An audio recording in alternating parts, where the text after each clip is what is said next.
The content on this channel is not made for kids and is intended for adult collectors only. Nerdmaste! Okay, folks, it's showtime! Hey Transformers fans, we're going to be taking a look at one of the most iconic, not just Transformers of the 80s, but I'd say one of the most iconic heroes of the 80s. Regardless of whether it's a cartoon or comic or toy character, we're taking a look at Jazz, and that is courtesy of the latest Patreon poll. It was a photo finish, and Jazz just beat out another G1 Autobot car, and I won't reveal who that was because he'll be the next G1 Autobot 1984 car we take a look at. But if you're part of the Patreon tribe, you know who to expect after this. This is a repro box because it's much more affordable than having an original G1 Jazz box, and the dead giveaway that this is a repro box and KO is that there are no stickers on Jazz, so that makes it really easy to know that you're not buying an original G1. But here's that original iconic box art of Jazz, and on the top you get the various stages from car to robot mode, and then, like with most of the G1 Transformers, tech specs with a tech spec decoder, and this one works really well. Some of them don't show up all that well, but we see here that his strength isn't all that high, but he is extremely intelligent, as most people are who listen to Jazz. Surprising that his speed isn't higher. You would think a Porsche 935 Turbo would get a little better rating on the speed. And his endurance is quite high. His rank, again, surprising it's not higher because he was second in command on the Transformers cartoon. Prime was always having him give out the orders, and courage obviously very high. Firepower low again. Again, curious considering that giant rocket launcher on his shoulder, and then he is extremely skilled as well. Let's take a look at his bio. Function: Special Operations Agent. Do it with style or don't bother doing it. Jazz loves Earth culture, always looking to learn more. His knowledge of Earth makes him the indispensable right-hand man to Optimus Prime. Takes most dangerous missions. Very cool, very stylish, very competent. Equipped with photon rifle, flamethrower, full spectrum beacon, 180 decibel stereo speakers. Creates dazzling, disorienting sound and light shows. Versatile, clever, daring, but prone to be distracted. Like most Transformers, Jazz is two toys in one. He is both a robot as well as a car. His vehicular mode is the Porsche 935 Turbo with Martini Racing stickers. This particular one is a Takara reissue, not the Encore. I believe the first reissue of it.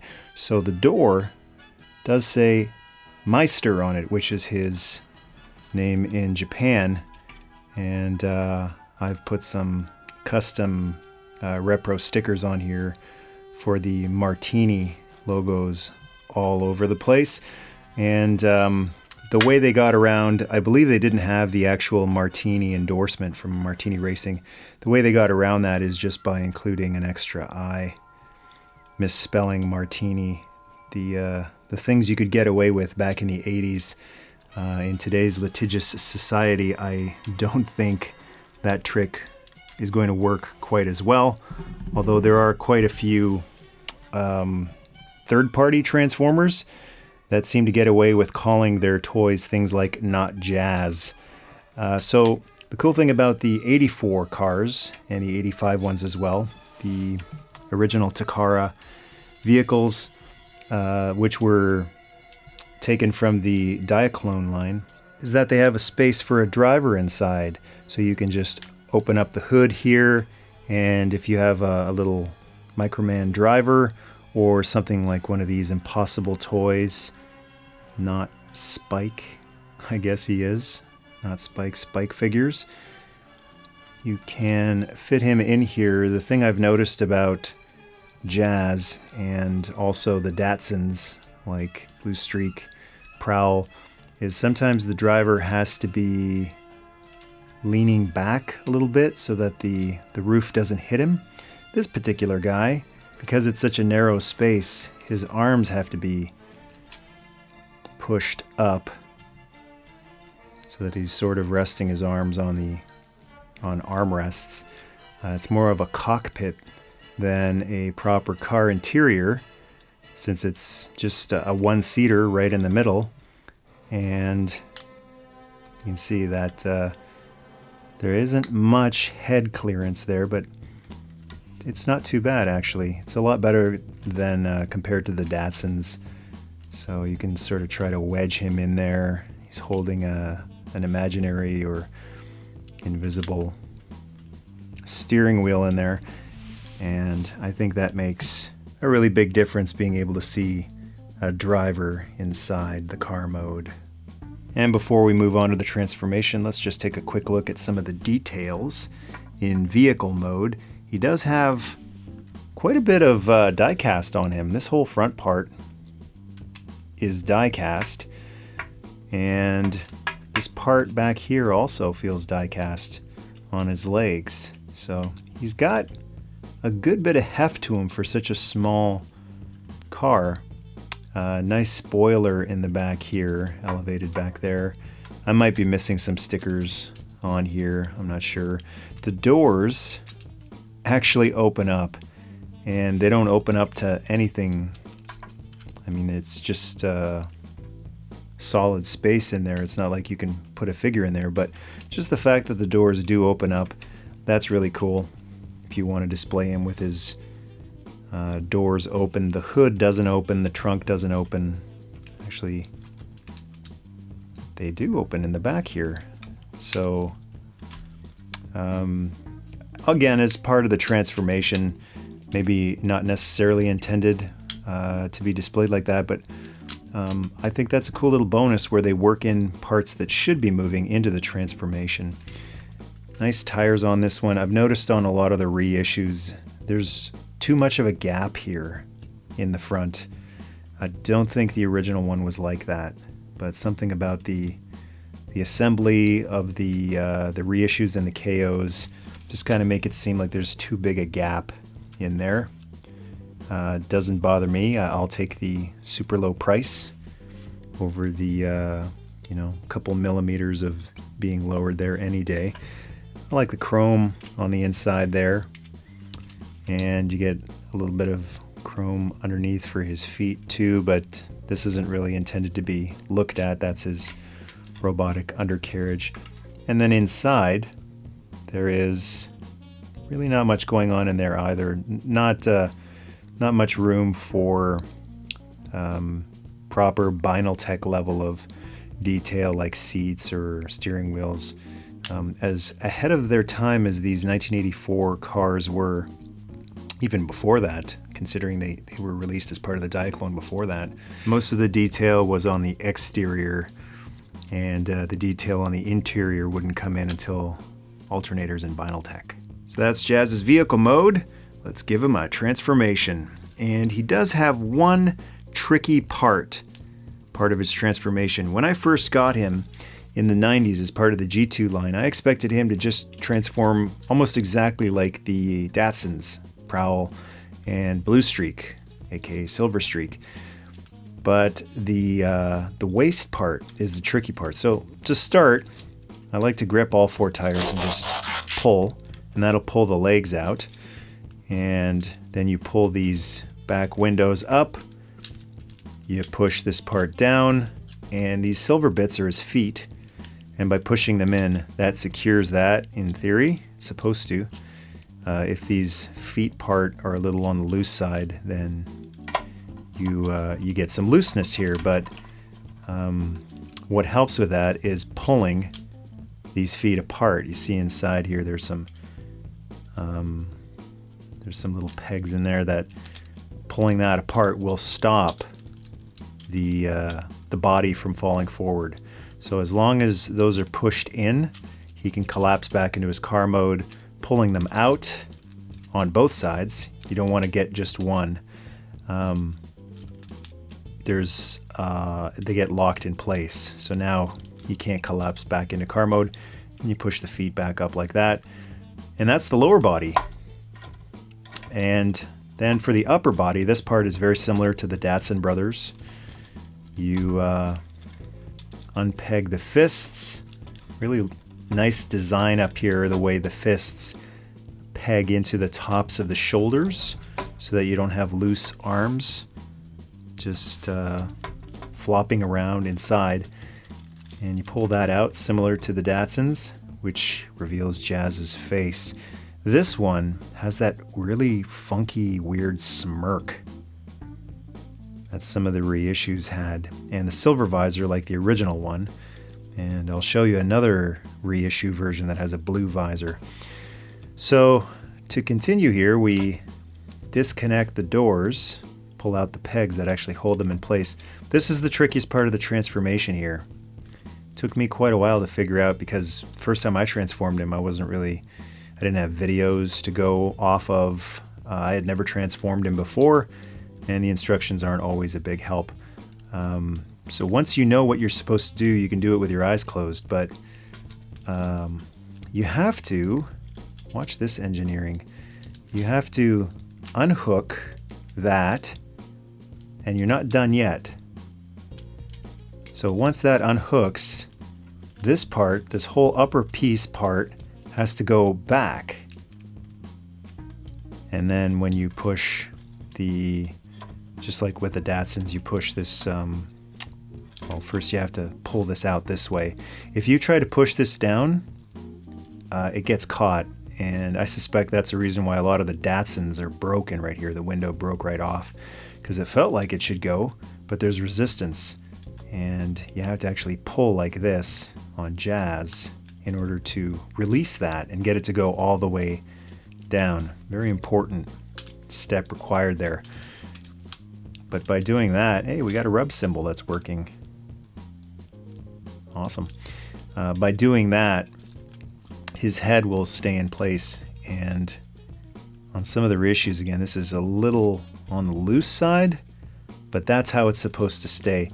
In order to get it back into car mode, it can be kind of weird too, because this silver piece, this chrome piece, needs to go back like that, and then this part, it doesn't look like it should be able to do that, but it's on a hinge and it can go all the way forward like that, or all the way back. It's just unsuspecting to be able to do it that way. And once you know that's how it goes, you don't even think about it. You don't worry about really breaking it. But it's a little peculiar. Now, when it comes to the shoulders, you could go this way. Pose it like that. I don't like having the screws in the forearms though. So what you can actually do is you can turn the arm around like this.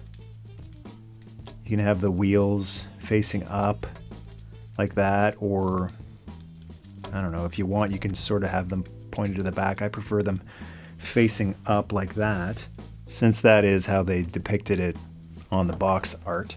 And then once you've turned the arm all the way around, all you got to do is twist the fist around. And to compare the two, there's the arm twisted around, and there's the other one, the way it just comes right out of the transformation. So if you're not a fan of visible screws, then you can just turn the arm around. It's an extra step, but it's really not all that difficult. And then for the final step, you can decide if you want his doors sticking out, or if you want him to look more like he did on the cartoon. You can just sort of tuck them back in like so. Options are nice. Jazz did come with two weapons. This really beautiful chrome rifle, which fits into his fist, And like a lot of the G1 Autobot cars, he came with a shoulder launcher. The Hasbro North American reissue looks not too good. They use an extremely long, elongated missile for safety, I suppose. I really don't like how it looks. But this one, it's pretty long as well, but not too long. And the way it attaches, it doesn't actually plug, it's just, it catches his head on either side. Like that. And you just push it in and you secure it. So on the back there looks like an engine, and it's not part of the car mode, but I think that's a really cool bonus little detail, that it looks like his engine from vehicle mode has become part of this weapon, kind of alternator or Binaltech-like. And because this is the Takara reissue version, there is a missile that actually fires. So that's got a good little bit of power in it, even for a more modern missile launcher. Not bad. And here is the Takara Encore reissue. Jazz, a little more recent one. And what they started to do with some of these Encore reissues is to color in the eyes. So in the original Jazz, he just had silver eyes. The whole face was colored silver. And this Encore one, the visor has been colored blue. They've also gotten rid of that really weird lopsided grin, I guess they were going for, on his face. That's been corrected a little bit, so I really like how this one looks. And the nice thing about Transformers is that if you do end up getting more than one, because of little improvements like that, you can always just transform the other one, and these always look great displayed like this, one in robot mode and one in vehicle mode. And to finish off, a couple of size comparisons. Here he is with his little Porsche buddy, Cliff Jumper, and one of the Datsuns, Prowl. So he is a little bit bigger than Prowl, just a little bit taller. Well, quite a bit taller if you include the rocket launcher, but just going from head to head, you would think they would be about the same size, but Jazz is a little bit bigger and not quite as big as Trailbreaker. Trailbreaker is another one of those Encore Transformers with the colored in blue eyes. And here he is alongside one of the other larger Autobot cars, Sunstreaker. So he's more in the class. It seems like the 84 Autobot cars are either on the smaller side like Hound and Prowl, or on the larger side like Trailbreaker and Sunstreaker. Jazz is kind of in between those two sizes and much smaller than G1 Optimus Prime. Everyone's smaller than Prime. And some vehicular mode comparisons. Here he is alongside the other 84 Porsche, and he's much bigger than Cliff Jumper, mainly because this guy was never intended to be an accurate looking Porsche. He's a super deformed type of thing.